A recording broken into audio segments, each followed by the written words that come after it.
Yo, yo, yo, yo, it's your boy. I'm back. Welcome back to Brandon Smooth TV, and I'm back at you with another review. Disney Plus be popping, y'all. Disney Plus do be popping.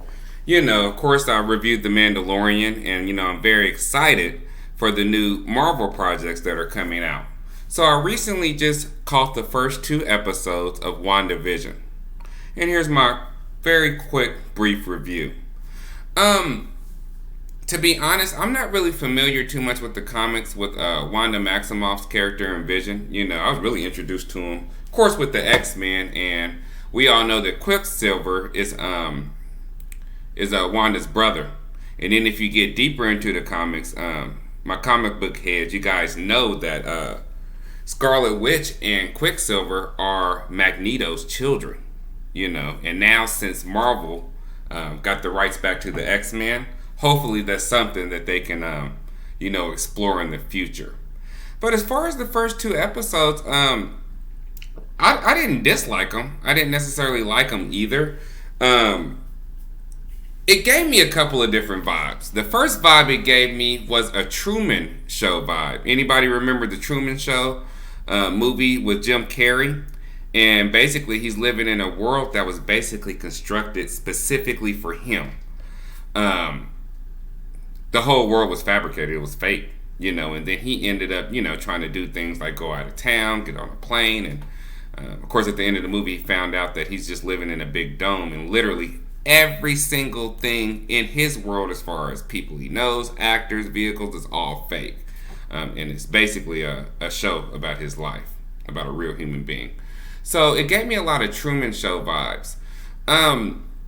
There was also a movie I seen one time. It was called Pleasantville, I believe, back in the early 2000s, maybe late 90s. Basically, where it did take place in like the 1940s and 50s, similar to the first two episodes of WandaVision. But as things, I guess, start coming, into being or in reality, or basically as things changed, because it was in black and white, color started being added. You might see a rose for the first time and things like that. So these two episodes definitely reminded me of that, especially when they seen the blood and that started to become color. And then towards the end of the first episode, we do notice that somebody's monitoring Scarlet Witch and Vision. So I had a couple of different theories. Who knows if they're true or not? Maybe I think she's in some type of trance state, or maybe under the heavy influence of some type of like computer simulation. And if you go back and watch Avengers: Age of Ultron, we know that her and her brother Quicksilver, they were there was a lot of government experiments and things being tested on them. So I couldn't leave that out. That's not too far fetched to see maybe she's on a computer and somebody's analyzing her. But with these characters and the people they're interacting with, their friends, their co-workers, different people in the community, I believe that they're going to have real big significant roles. And I even think that some of these characters will end up being heroes or villains for Wanda and Vision. So I'm actually excited to see how this series progresses, because we all know that Doctor Strange new movie, The Multiverse of Madness, is going to be coming out, and Marvel did say that Wanda will be heavily in there.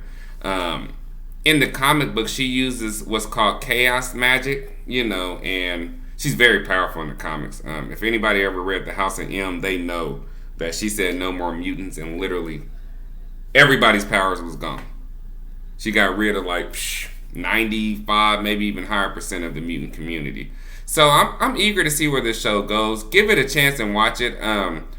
I do think they're taking stabs and jabs, at shows like I Love Lucy. My cousin on Right Point of View, Cece, pointed out that it had a Bewitched vibe. Even Dick Van Dyke, he didn't stumble over the thing, Vision, when he came, but he just like walked right through it. So I'm excited. I'm excited about this show. I know it's going to tie into the movies and the bigger Marvel universe, and we just got to give it a little bit of time to see how it progresses. So, as always, like and subscribe. My reviews are raw, real, and uncut. No edits. And I will holler back at you on the next review.